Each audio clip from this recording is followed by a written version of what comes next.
안녕하세요, 닥터디오입니다. 오늘은 모든 수술을 할 때 이용하는 바로 실에 대해서 알아보도록 하겠습니다.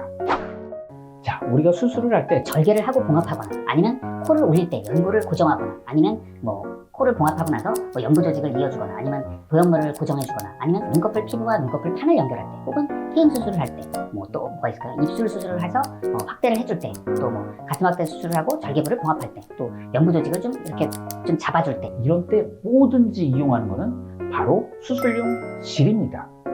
그런데 실이 내 몸에 들어있다고 생각을 하면 이물질이 들어있어 너무 싫어요, 이런 분들이 꽤 있어요. 실에 대한 거부감이 은근 있습니다. 그런데 실을 이용하지 않고는 수술이 절대로 불가합니다. 의료용 실은 좋은 실, 나쁜 실 그런 건 없습니다. 나쁜 실이 있으면 저희가 의사들이 당연히 안 쓰겠죠. 좋은 실이 있으면 좋은 실만 쓰겠죠. 대신 녹는 실과 안 녹는 실, 크게 두 가지로 나눠져 있어서 이거를 어떤 때는 녹는 실을 쓰고 어떤 때는 안 녹는 실을 씁니다.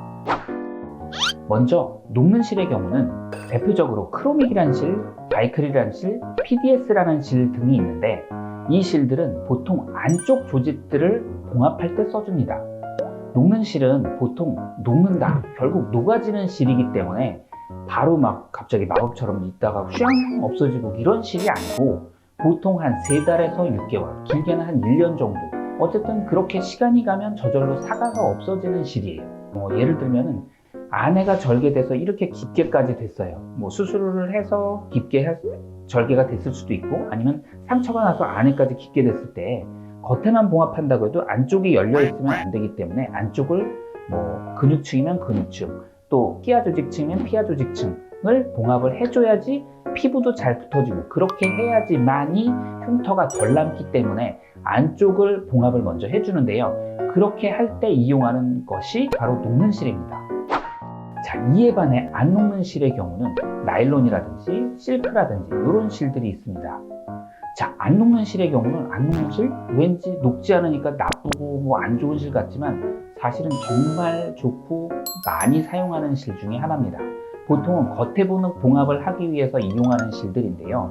안쪽 층을 층층이 잘 닫아줬어요. 그러면 겉에도 녹는 실로 해주면, 녹는 실은 아까 뭐라고 말씀드렸죠? 약간 엉겨붙게 하는 겁니다.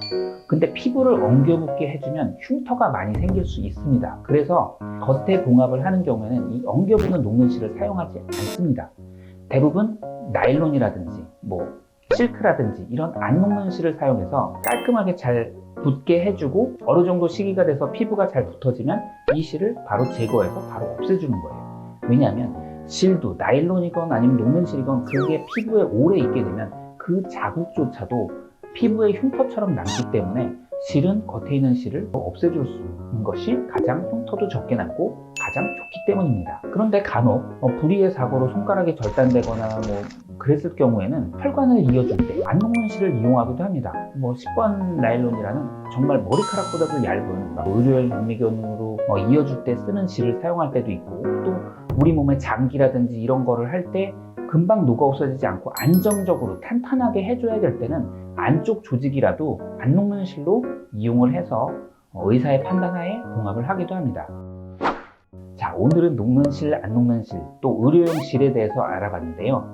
좋은 실, 나쁜 실, 가격이 비싼 실, 싼 실 이런 게 중요한 게 아니고 상황에 맞게 의사의 판단하에 가장 베스트한 결과를 내고 아주 깔끔하게 잘 나을 수 있는 것입니다. 다음 시간에도 더 좋은 정보를 드리도록 하겠습니다. 다음 시간에 만나요. 안녕.